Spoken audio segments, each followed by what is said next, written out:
কি খবর? জগন্নাথ, আমি তোমার কে হই? দিদি হই।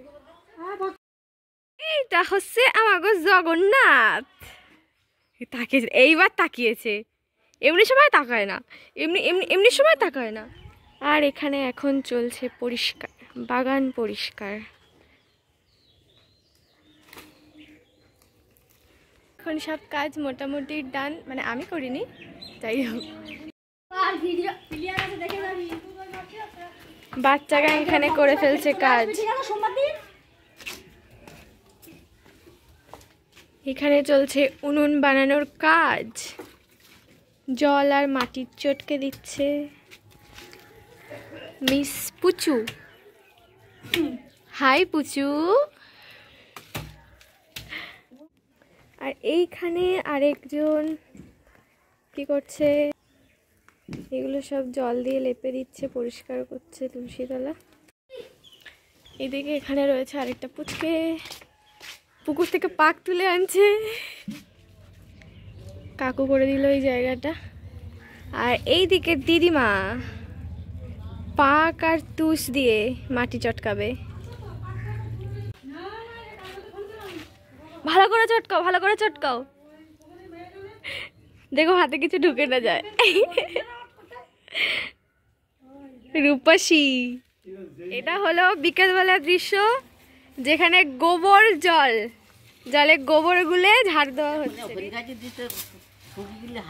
আর ঠাম্মা এখন ঝাঁটা বানিয়ে দিচ্ছে।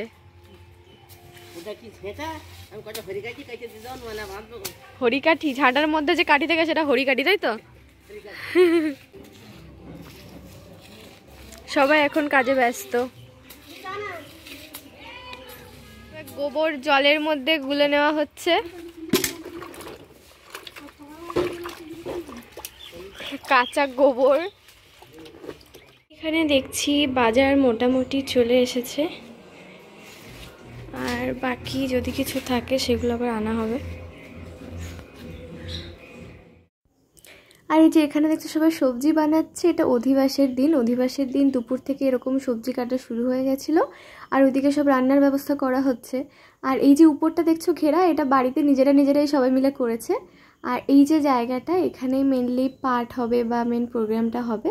তো এই জায়গাটা তো পরে আর কারা কারা মিলে যেন সাজিয়েছে, আমি তখন অতটা দেখিনি।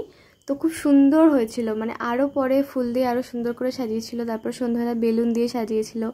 এদিকে দেখো, এই দাদু বসে বসে ঘটের গায়ে সুন্দর করে চন্দন দিয়ে ডিজাইন করছিল। মানে সবাই সবার কাজে ব্যস্ত ছিল, একমাত্র আমি বেকার।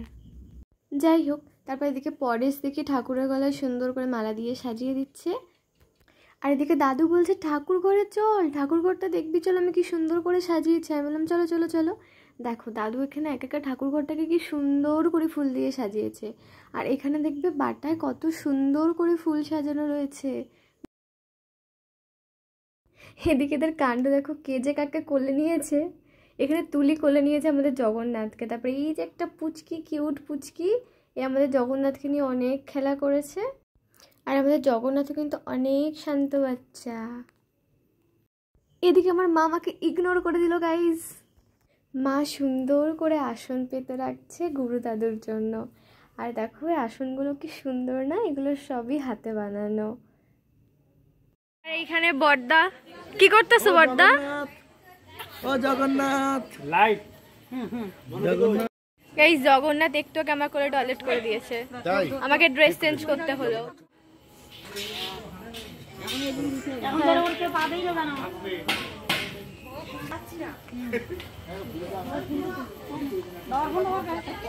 এখানে সব শাড়ি বিছানো হবে।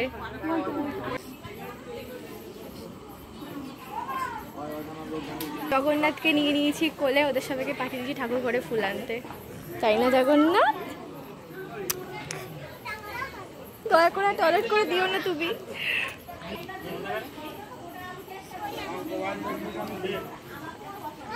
সবাই চলে আসছে ফুলের বাটা নিয়ে।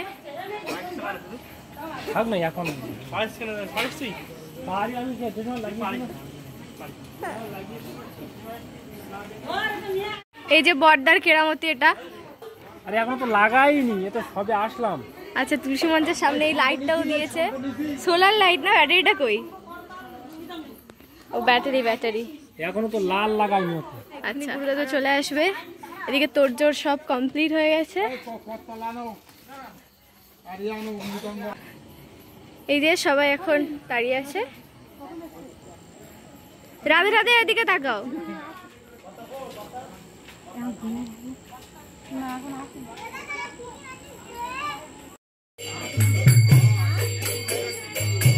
এটা যাচ্ছে বরণ করার জন্য প্রদীপ আর ধূপ।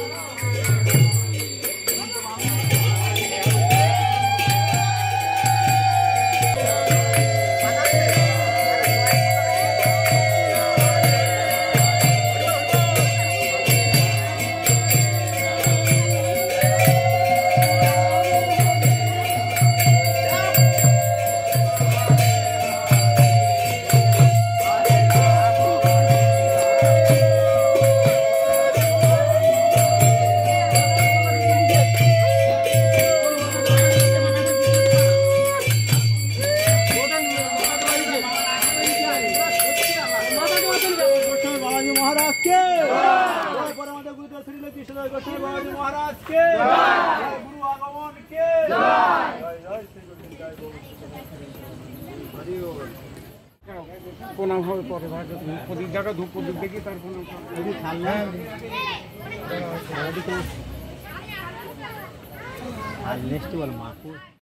দাদু এই প্রায় 5 বছর পর আমাদের বাড়িতে আবার এলেন। এত বয়স হয়েছে, এত অসুস্থ হয়ে গেছেন উনি, এতদিন পরে আসতে পেরেছেন, এই অনেক। এতদিন পরে ওনাকে পেয়ে সবাই আশীর্বাদ নিতে ব্যস্ত। এদিকে এদের কাণ্ড দেখো, জায়গাটাকে সাজানোর জন্য কি করছে, বেলুন কিনে আবার বেলুন ফুলিয়ে সাজিয়েছে জায়গাটাতে। এই যেখানে একটা পুচকে, এই পুচকেটা সকালে আবার পাক বইছিল। এখন দাদু যাচ্ছেন আমাদের ঠাকুর ঘরে। ঠাকুর ঘরে গিয়ে সেখানে বাবা মা দুজনে বসেছিল। এদিকে সবাই বলছিল নাকি সংকল্প করা বলে, তো এখানে চলছিল সংকল্প। অধিবাসের দিন কিন্তু আমাদের বাড়িতে আরও অনেক মানুষ এসেছিলেন, অনেক গান বাজনা হয়েছিল। আর এই যে এখানে এনারা বসে আছেন, এনাদেরকে ফুল দিয়ে বরণ করে নেওয়া হচ্ছিল। আর মাঝে মাথায় কি দিয়েছিল আমি জানি না, বাট এখানে তাদেরকে বরণ করে নেওয়া হয়েছিল। আর তারপরে এখানে আমাদের গুরু দাদু এসে বসেছিলেন, উনি অনেক পাঠ করেছিলেন, গান করেছিলেন। আর দাদুর শরীরটা এখন একদমই ভালো না, উনি অনেক অসুস্থ। তারপরেও উনি যে আসতে পেরেছেন, এখানে পাঠ করেছেন, গান করেছেন, এটাই অনেক।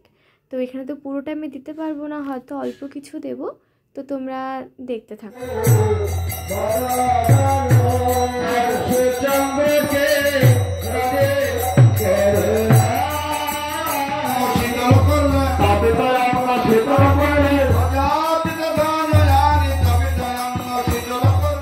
অত সুন্দর অনুষ্ঠান রেখেও এই মানুষগুলো দেখো কালকের তোড়জোড় করছে, মানে নেক্সট দিনের জন্য এখানে সমস্ত সবজি বানানো চলছে, সবাই মিলে বাঁধাকপি কাটছে।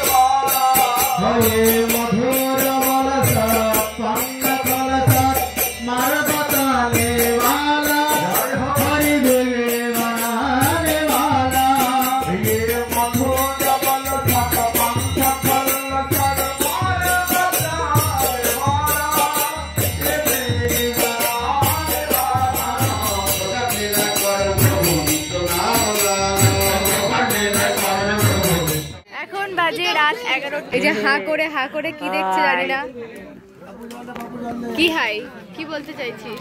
আর কোনে রাত 10টা বাজে যায়, তাও খেতে পাইনি। 11টা বাজে, আচ্ছা সরি 11টা বাজে, এখনো ভাত খেতে পাইনি। পেটে পেটে কিছুটা কি বলবো আর কি, আরো দেরি হয় রাতে। ও আচ্ছা ঠিক আছে। বড়দা কই, কোন দিকে? এত রাতেও এখানে কত লোক প্রসাদ পাচ্ছে দেখো।